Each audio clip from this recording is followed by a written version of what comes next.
Like many of you in these trying times, I've recently become obsessed with sea shanties on TikTok.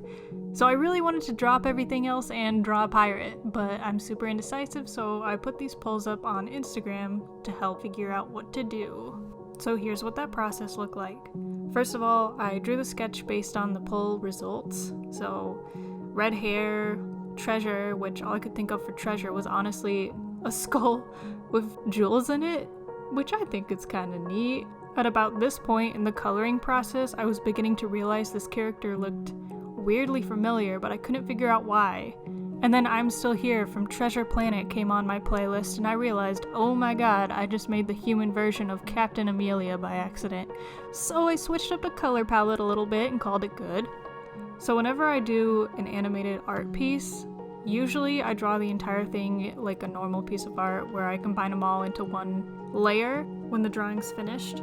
But for littler objects such as the back earring and the back braid, I thought it would be easier to do on a separate layer. That way later when I eventually cut it all up into little pieces to animate, it wouldn't be super difficult to redraw the back of those. To finish up, I drew the background. I hate drawing water, by the way. But anyway, here we are. Followed by the light shading and the shading. And then finally, I combined it into one image and started breaking it apart for the animation. I included the 2 pieces of her coat, the arm, and then 3 pieces of hair. I usually do a blink, but I really wasn't feeling a blink this time, so here we go. In After Effects, I put all my layers together and organized them by color so it's easier to see what's what. So like the yellow represented the gold earrings and such.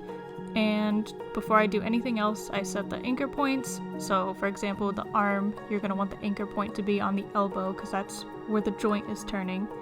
And the earrings right at the top by the ears because that's where the wind's going to be blowing them from. Everything else in this animation was just basic rotation or using Anthony Possebon's hair rig, which I'll put a link to in the description. It's super useful. I used it for both the hair, and on a separate composition I used it for the coat. The hair was a little different than usual. Instead of being all down, there's a big old chunk in a braid. So after figuring out the amplitude and the frequency I wanted it to blow at, I went into the individual parameters of the braid, moved it down a little bit, and changed the amplitude to something lower so it appeared slightly heavier than the wispy little hairs. Finally, I attached all the little pieces to the body and then the body to the boat and added a slight animation of the boat so it looked like it was rocking a little bit, and here it is. Final animation. Thank you so much for watching. You can find the animated loop of this animation on Instagram and the sea shanty version on my TikTok, Arts and Cats. I'll have more polls up for future animations and character designs on my Instagram story in the future, and I'm also planning on doing a character animation giveaway soon, so if you're interested in that, let me know in the comments. If you have any questions on more specific details of the animation or design, please let me know and I will try to answer them as soon as possible. By the way, if you haven't seen Treasure Planet, go watch it. It's amazing. Anyway, thanks again. I'll see you next time.